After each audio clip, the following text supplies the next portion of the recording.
Hello Hello，今天的话，我们来给大家演示一下我们这个 AI 实时软件是怎么去传到手机上，然后手机上的效果是怎么样的。现在我们正在使用这个发语音条，现在松开给大家听一下这个效果是怎么样的。我们这个声音的话是不是清晰，然后是不是没有机械音？这个声音的话也是仿真人非常像的。Hello Hello，今天的话，我们来给大家演示一下我们这个 AI 实时软件是怎么去传到手机上，然后手机上的效果是怎么样的。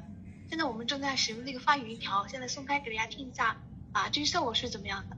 我们这个声音的话是不是清晰，然后是不是没有机械音？这个声音的话也是仿真人非常像的。